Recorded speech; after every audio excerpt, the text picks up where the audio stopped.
10 super obvious marketing concepts every business owner needs to know. What is reciprocity? When I was getting married, every time someone invited me to their wedding, I'd cringe because I knew exactly what that meant. Now I had to invite them to mine. Why? Because most humans possess a deep psychological need to return favors. In 1971, psychologist Dennis Reagan demonstrated this with a clever experiment. Students were invited to take part in what they thought was an art appreciation study. But during a break, the researcher would sometimes buy the student a can of Coke just because. Now later, that same researcher would then ask the participant to buy some raffle tickets. And here's the interesting thing: the students who had received the free Coke were more likely to buy significantly more raffle tickets than those who hadn't, often spending more on the raffle tickets than the cost of that can of Coke that they'd never asked for anyway. Robert Cialdini later gave this phenomenon a name in his classic book Influence. He called it the principle of reciprocity. So what's the marketing lesson? Before you ask, give. Create useful gifts for future clients, showcase your expertise with knowledge, fill the internet with genuinely helpful content, and initially don't ask for anything in return. When you create value first, people are far more likely to come back with a desire to repay you in kind, and that is reciprocity. 10 super obvious marketing concepts every business owner needs to know. What is framing? Now, a few years ago, I had spinal surgery after a disc prolapsed. Before the operation, the surgeon told me there was a 95% chance of success. Yay, which sounded pretty reassuring. What he didn't say is that there was a 5% chance I'd never be able to walk again. Behavioral economists Daniel Kahneman and Amos Tversky demonstrated this in a landmark 1981 paper, The Framing of Decisions and the Psychology of Choice. They showed that presenting the same information in different ways can lead people to make completely different decisions. They call this framing. So what's the marketing lesson? The facts matter, but the way you present those facts matters too. Instead of saying our software saves businesses 10 hours a week, you could say stop wasting more than 500 hours every year. Same outcome, different frame. That's framing. 10 super obvious marketing concepts every business owner needs to know. What is price anchoring? Imagine that you're buying your very first suit. You walk into the store and the salesperson shows you a beautiful Italian 3-piece. And the price? It's $4,000. You almost choke. Then they show you another suit that's $1,200. Suddenly, that feels kind of reasonable in comparison. That's price anchoring. Behavioral economists Daniel Kahneman and Amos Tversky found that the first number we see becomes a mental reference point. Every price after that gets judged against the anchor. So what's the marketing lesson? If you have only one thing to offer, one package or plan, your customers have nothing to compare that to, so they compare you against your competitors. Instead, present a premium option before your main package or plan. Or maybe compare what you do to an expensive alternative. Or maybe that expensive alternative could be what happens if they do nothing. Or maybe even chunk down what you do to demonstrate how much all the things you do would cost them if they engaged you to do all those things individually. Those are all examples of anchor pricing. Yes, value is relative, and price anchoring changes how people perceive value. That's price anchoring. 10 super obvious marketing concepts every business owner needs to know. What is confirmation bias? Copywriter Blair Warren once famously wrote, "People will do anything for those who encourage their dreams, justify their failures, allay their fears, confirm their suspicions, and help them throw rocks at their enemies." And if you know anything about world affairs, this is exactly the same playbook that unscrupulous politicians use the world over. So what is confirmation bias? Well, it's our tendency to seek out, believe, and remember information that confirms our suspicions. confirms what we already think. In the 1960s, psychologist Peter Wasson demonstrated this with a very clever experiment. He gave people three numbers: 2, 4, and 6. 2, 4, and 6. Most people guessed the correct answer. What was the rule? 3 numbers increasing by 2. Then he gave them a similar test: 8, 10, and 12. What's the rule for that? Can you guess? Then another very similar test: 20, 22, 24. Again, what's the rule? If you were like most people, you got the answer wrong, because in the second and third test, the rule was not 3 numbers increasing by 2. The correct rule was any 3 numbers getting larger. And many people, when they were told that they had given the wrong answer, they raged. Now, the experiment was designed to show people how once we think we're right, we instinctively fight to confirm our suspicions rather than accept evidence that might prove us wrong. So what's the marketing lesson? Identify something your audience already believes, or better yet, something they already suspect to be true, then give them the evidence. For example, don't just say, LinkedIn is the future of B2B marketing. Instead, confirm a suspicion. If you already know that LinkedIn works, here's how to double your inbound connection requests. Or don't say, referrals are a terrible way to grow. Nobody wants to hear that. Instead, acknowledge an existing belief. Referrals are great, but they're unpredictable. Here's a better way to get leads predictably.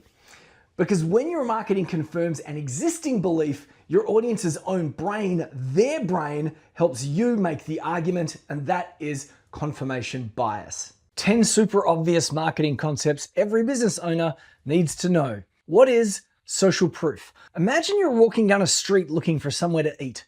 One restaurant is empty, the other has a line out the door. Without knowing anything else, which one do you choose? The busy one. Why? Because according to psychologist Robert Cialdini in his Amazeballs book, Influence, when we have a decision to make, we instinctively look at what everyone else is doing. If lots of other people have chosen to do something like run away from an angry, woolly mammoth, it's probably the safer and smarter bet to follow the crowd. That survival instinct is still hardwired into us, and that's social proof. So what's the lesson? Collect reviews, seek testimonials, share your stats and achievements.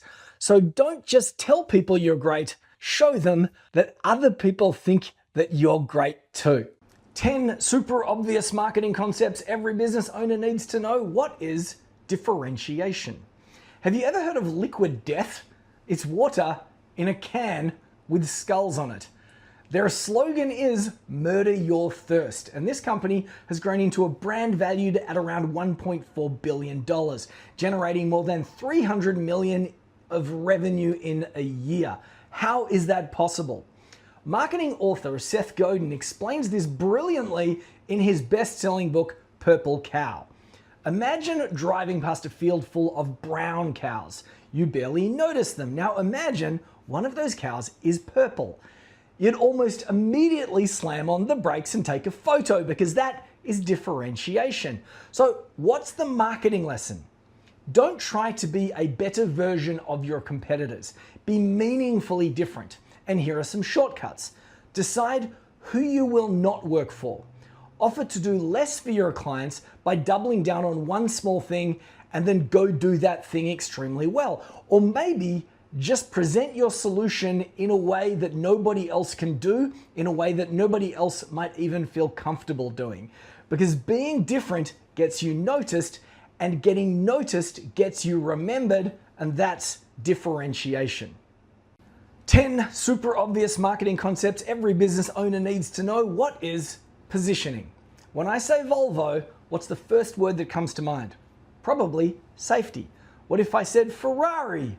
Speed, Rolex, luxury, Apple, innovation. None of those companies invented those things, but over decades, they positioned themselves to own those ideas in your mind. Marketing pioneers Al Ries and Jack Trout called this positioning in their classic book, Positioning: The Battle for the Mind. They argued that marketing isn't a battle of products, it's a battle for a place up here. So what's the marketing lesson? Don't try to boil the ocean. Choose one idea, one problem, one audience, then consistently reinforce that position every chance you get. Because if people can't immediately explain why you are different, you'll be stuck forever competing on price. That's the importance of positioning. 10 super obvious marketing concepts every business owner needs to know. What is scarcity? Well, remember COVID when everyone went a little bit wild and crazy over toilet paper, filling their shopping trolleys, getting into fights? It was completely irrational. Why did they do that? Well, according to psychologist Robert Cialdini in his brilliant book, Influence, when something becomes scarce, our brains automatically assume it's more valuable. It's an ancient survival instinct, like a squirrel frantically collecting nuts for winter. Our ancestors did exactly the same thing, gathering food before it disappeared. Now, the modern world has changed. Our brains, not so much. So what is the marketing lesson? If your offer has genuine limits, tell people. Can you take on only a few clients a month? Tell people. Do you only work with a certain type of client? Tell people. Scarcity isn't about inventing urgency, it's about making real limits visible. That's scarcity. 10 super obvious marketing concepts every business owner needs to know. What is loss aversion theory? In which situation are you more likely to run faster? Towards a cuddly teddy bear or away from a starving grizzly bear? Yes, you instinctively will run faster away from a grizzly bear because as humans, we're hardwired to avoid pain. And that's because for most of human history, even a relatively small mistake could cost you your life. Evolution favored brains that pay close attention to anything that might hurt.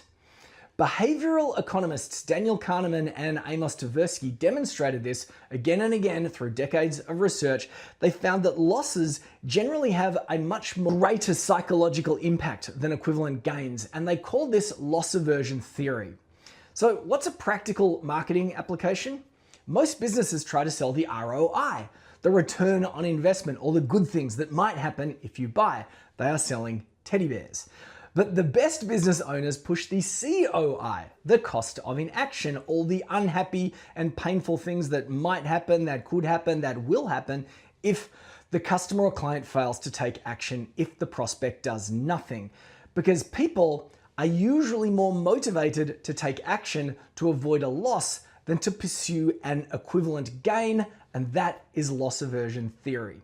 10 super obvious marketing concepts every business owner needs to know. What is authority? Have you ever seen this Old Spice ad featuring Neil Patrick Harris? He's wearing a lab coat and the ad says, recommended by former TV doctors. And it's funny because Neil Patrick Harris isn't actually a doctor. He just played Doogie Howser on a television show.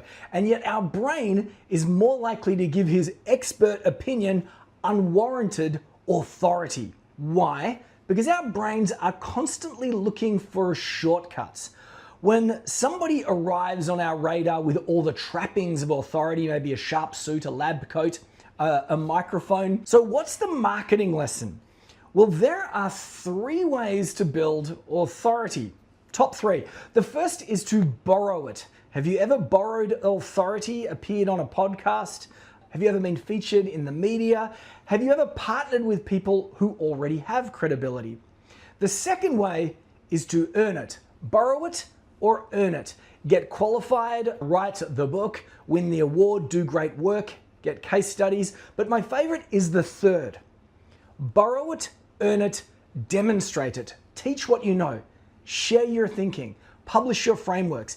Explain complex ideas simply, because when you consistently help people solve problems, they conclude that you're an expert long before you ever have to tell them. That is authority.